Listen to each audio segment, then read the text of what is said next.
Quando conheci o Daniel, eu era uma mulher simples, trabalhando como recepcionista em uma clínica pequena e lutando para pagar meu aluguel. Ele era o oposto, empresário, dono de uma construtora, sempre rodeado de pessoas importantes e acostumado ao luxo. Eu nunca imaginei que alguém como ele pudesse se interessar por mim. Mas ele dizia que era justamente a minha simplicidade que o encantava, que eu trazia paz ao caos da vida dele. Nos primeiros meses de namoro, ele fazia questão de me levar a todos os eventos da empresa. Eu me sentia deslocada entre ternos caros e risadas artificiais, mas Daniel segurava minha mão com firmeza, dizendo que eu deveria me acostumar, porque em breve eu seria a esposa dele. E eu, apaixonada, acreditei. Depois de um ano, ele me pediu em casamento. Foi em um restaurante elegante, com música ao vivo e uma aliança que eu jamais sonhei poder usar. Eu tremia de emoção enquanto ele dizia: "Quero que seja a mãe dos meus filhos." Foi o momento mais feliz da minha vida.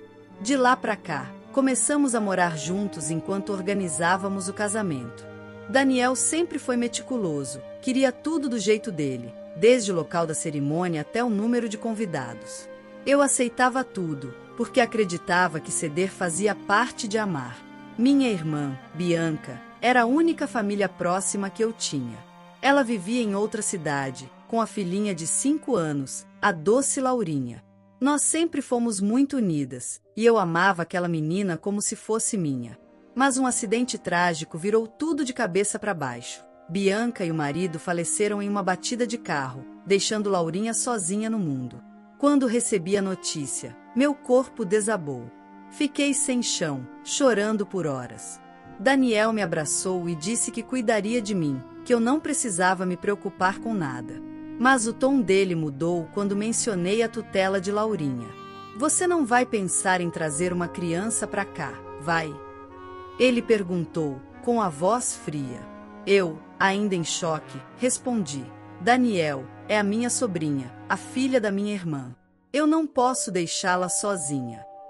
Ele ficou em silêncio, depois saiu do quarto sem dizer nada. No dia seguinte, me evitou o tempo todo. Achei que ele só precisava de tempo para assimilar. Mas a expressão dele nos dias seguintes mudou, e junto dela, o jeito como me tratava. Passou a chegar tarde, evitava conversar sobre o assunto e dizia que eu estava confundindo dever com caridade. Foi aí que comecei a perceber que o homem que dizia me amar talvez não fosse capaz de amor algum. Quando o assistente social entrou em contato, marcando a audiência para formalizar a guarda, meu coração se encheu de esperança. Eu estava decidida a criar Laurinha com todo o amor que minha irmã teria dado. Passei o dia inteiro pensando em como contar isso a Daniel de forma calma, tentando acreditar que ele entenderia. Naquela noite, ele chegou tarde, de mau humor. Ainda de pijama, esperei na sala com o documento em mãos. "Daniel, eu preciso te dizer uma coisa importante. Eu vou adotar a Laurinha oficialmente." Falei com a voz trêmula, mas firme. Ele riu com desprezo, como se eu tivesse contado uma piada. "Você está maluca? Acha que vou criar filha dos outros? Eu quero uma mulher para construir uma família comigo, não para virar mãe substituta." Senti o sangue sumir do meu rosto. Tentei argumentar, dizendo que eu cuidaria dela, que ele não precisava temer nada. Mas ele ficou vermelho de raiva e gritou: "Você me ouviu, Amanda? Se fizer isso, está sozinha. Não quero criança nenhuma nessa casa." As lágrimas escorriam, mas mesmo assim eu não recuei. "Então me desculpa, Daniel. Mas eu não posso abandonar a Laurinha. Ela é minha família agora." Foi o bastante para ele perder completamente o controle. Daniel pegou minha mala, jogou-a na porta e disse: "Pois vai com ela. Aqui você não fica." Eu fiquei paralisada, ainda de pijama, sem acreditar que aquele homem por quem eu havia largado tudo agora me colocava para fora da própria casa. Quando tentei pedir calma, ele me empurrou pela porta e trancou atrás de mim. Fiquei ali, na calçada, descalça, com o coração despedaçado e as lágrimas caindo sem parar. O vento frio da madrugada batia no meu rosto, e pela primeira vez percebi que aquele amor nunca tinha sido amor de verdade.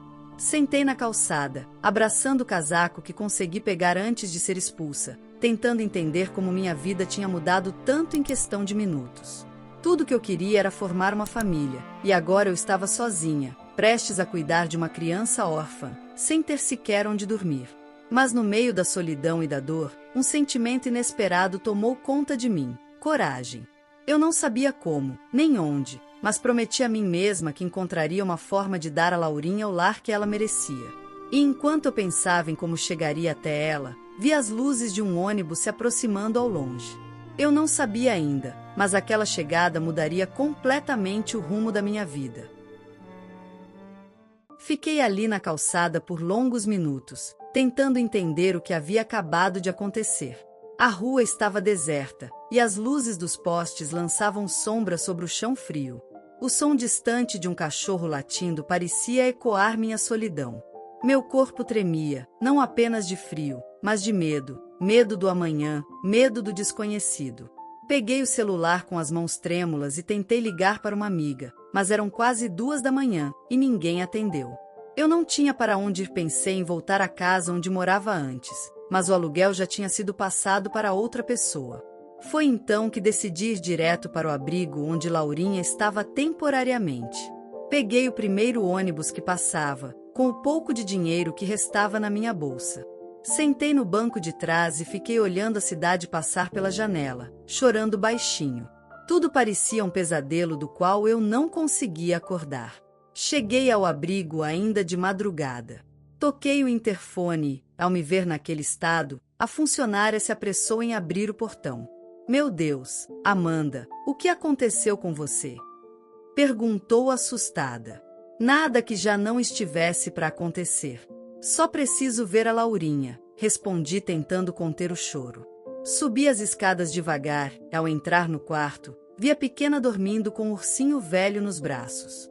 Me ajoelhei ao lado da cama, acariciando seus cabelos dourados.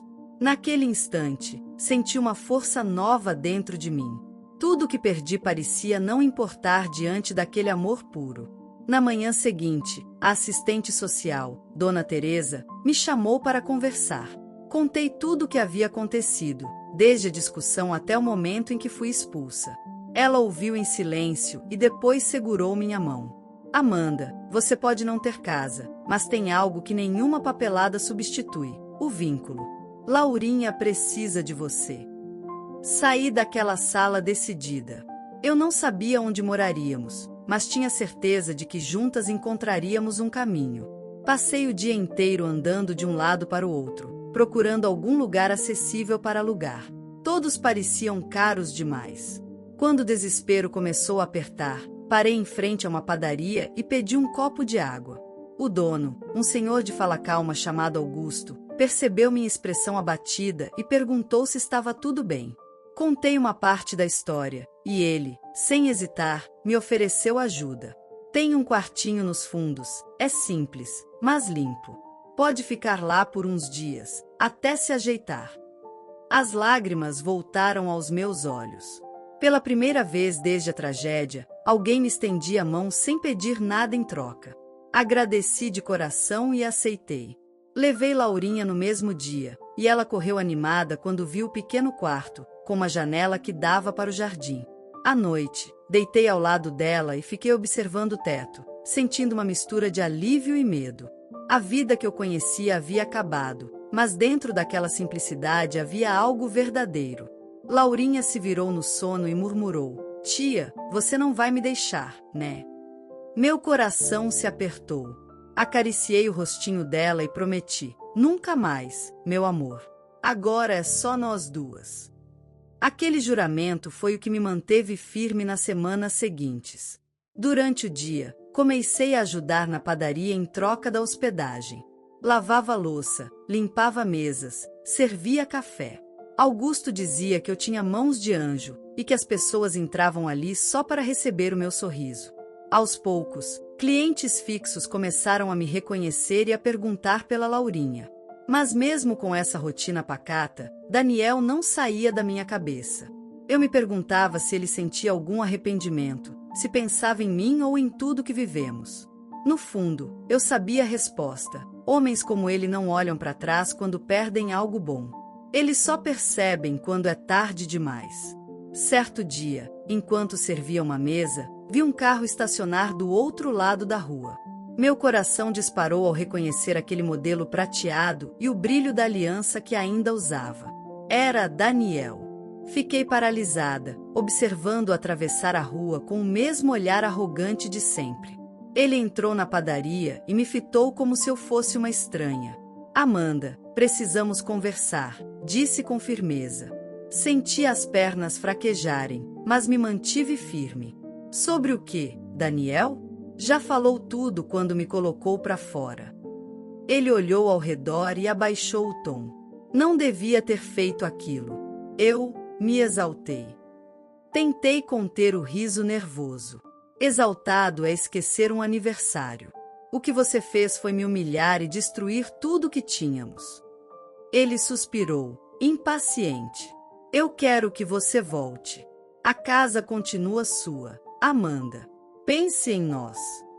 Olhei para a porta dos fundos, onde Laurinha brincava com uma boneca feita de pano. Meu coração se dividiu por um instante. Mas antes que eu respondesse, ouvi uma voz suave atrás de mim. Tia, olha o desenho que fiz para você. Laurinha apareceu com as mãos sujas de giz de cera e um sorriso inocente. Daniel olhou para ela como se fosse um peso. E naquele olhar, eu encontrei a resposta que precisava. Respirei fundo, olhei para ele e disse, pensei, mas eu escolho ela. Daniel me olhou em silêncio por alguns segundos, como se não acreditasse no que tinha acabado de ouvir. Ele ainda esperava que eu corresse para ele, como tantas vezes fiz no passado. Mas eu não era mais aquela mulher. A Amanda que ele conhecia tinha sido quebrada, e das rachaduras nasceu alguém mais forte. Você está jogando sua vida fora por uma criança que nem é sua. Ele disse, tentando recuperar o controle da situação. Eu ri, sem ironia, apenas cansada. Laurinha é mais minha do que você jamais foi. Ela me deu motivo para continuar quando você me deixou no chão. As pessoas na padaria começaram a perceber o clima tenso. Augusto, sempre atencioso, se aproximou discretamente, como se pronto para me proteger se algo pior acontecesse. Daniel, percebendo os olhares, abaixou a voz. Você vai se arrepender. Nenhum homem vai querer uma mulher com uma criança que nem é dela. Olhei firme nos olhos dele e respondi, eu não preciso de um homem. Preciso de paz. E isso é algo que você nunca soube me dar. Ele ficou sem palavras. Pegou as chaves do carro e saiu sem olhar para trás, acelerando pela rua e deixando apenas o cheiro de gasolina e orgulho ferido no ar. Quando a porta se fechou, senti uma leveza invadir o peito. Augusto me deu um sorriso discreto e comentou, tem gente que precisa perder para aprender o valor do que tinha. Assenti em silêncio, segurando as lágrimas. Não de tristeza, mas de libertação. Os dias seguintes foram de recomeço. Continuei ajudando na padaria, e Laurinha logo virou mascote do lugar.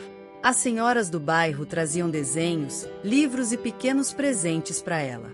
Parecia que o destino conspirava para nos mostrar que, mesmo nas quedas, ainda existe bondade no mundo. Com o tempo, comecei a perceber algo novo nascer dentro de mim, um desejo de voltar a estudar. Sempre tive o sonho de cursar pedagogia, e agora, inspirada por Laurinha, decidi tentar. Augusto me incentivou, dizendo que ajudaria a cuidar da menina enquanto eu estudava. Voltar à sala de aula depois de tantos anos foi assustador. Eu me sentia deslocada no início, mas bastava lembrar do motivo por trás daquele esforço. Construir um futuro digno para mim e para Laurinha. Cada prova, cada madrugada em claro, valiam a pena quando eu a via sorrir. Meses se passaram. A rotina simples, antes impensável para mim, se tornou um refúgio. Laurinha florescia a cada dia. Sua risada enchia a casa nos fundos da padaria, e seu quarto, antes vazio, agora tinha desenhos coloridos e um cheiro constante de bolacha caseira. Um dia, enquanto ajudava Augusto a fechar o caixa, ele me olhou e disse, sabe, Amanda, eu nunca conheci alguém com tanta coragem. Você transformou dor em força. Sorri e respondi: talvez seja isso que minha irmã queria que eu fizesse. Ele assentiu e completou: e a Laurinha tem sorte de ter você. Naquele momento percebi o quanto havia mudado. Eu, que um dia me vi perdida, sem chão, agora estava construindo algo sólido, não com luxo, mas com amor verdadeiro. Certo fim de tarde, recebi um envelope do correio. Era o documento da adoção definitiva. Segurei o papel com as mãos trêmulas, sentindo as lágrimas descerem. Laurinha, curiosa, correu até mim. "O que é isso, tia?" perguntou, com os olhos brilhando. Abaixei-me até ficar na altura dela e disse sorrindo: "Agora não sou mais só sua tia. Sou sua mãe de verdade." Ela pulou no meu colo, rindo e chorando ao mesmo tempo. Aquele abraço foi o maior presente da minha vida. Pouco tempo depois, minha história se espalhou pelo bairro. Muitas mulheres vinham até mim dizendo que minha coragem as inspirava. Eu nunca quis ser exemplo para ninguém, mas entender que minha dor podia ajudar outras pessoas me enchia de gratidão. Numa manhã qualquer, enquanto servia café a um cliente, uma moça bem vestida entrou na padaria com uma proposta inesperada. Ela trabalhava numa escola particular próxima dali e disse que tinham ouvido falar do meu amor por ensinar e da minha história de superação. "Estamos precisando de alguém assim. Alguém que ensine mais do que matérias, que ensine valores." Aceitei sem pensar duas vezes. Era o recomeço que eu nem sabia que estava esperando. Com um novo trabalho, consegui alugar uma casinha pequena, mas cheia de vida. Laurinha pintou as paredes do quarto de amarelo e pendurou os desenhos dela pela casa. Certa noite, enquanto jantávamos, ela olhou para mim e disse: "Mamãe, a gente é pobre." Eu ri, acariciando seu cabelo. "Pode até parecer, mas somos as pessoas mais ricas do mundo, meu amor." Anos se passaram, e tudo que Daniel tentou destruir virou combustível para o meu crescimento. Eu o vi uma única vez, em um evento da escola. Ele estava envelhecido, com o olhar perdido entre os convidados. Quando nossos olhos se cruzaram, ele desviou, constrangido. Eu não senti raiva, nem pena. Apenas um alívio profundo. Entendi que algumas pessoas só passam pela nossa vida para nos ensinar o que jamais devemos aceitar de novo. Hoje, cada vez que olho para Laurinha correndo pela casa com o uniforme escolar, lembro da noite em que fui jogada na rua de pijama. Aquela cena, que antes me parecia o fim, foi, na verdade, o início de tudo. Porque naquele instante, eu perdi um homem, mas ganhei uma família. E isso, nem o tempo, nem a dor, nem a ausência, poderão me tirar. A história de hoje chegou ao fim. E se você quiser mudar a sua história através de deliciosos brigadeiros gourmets, os tornando sua fonte de renda extra, ou até mesmo principal, adquira agora seu livro digital, que chegará no seu e-mail com mais de 80 receitas de brigadeiros por um preço ridiculamente barato. Você ainda ganha bônus sensacionais como planilha mágica de precificação, receitas bônus de outros doces e muito mais. E se não quiser fazer renda com seus brigadeiros, você pode simplesmente deixar seus amigos e familiares apaixonados por essas gostosuras. Clica no link da descrição ou do primeiro comentário desse vídeo e reserve agora seu livro digital. E não se esqueça de comentar qual lição você tirou dessa história. Também deixe um like no vídeo e se inscreva para não perder os próximos vídeos. Tchauzinho!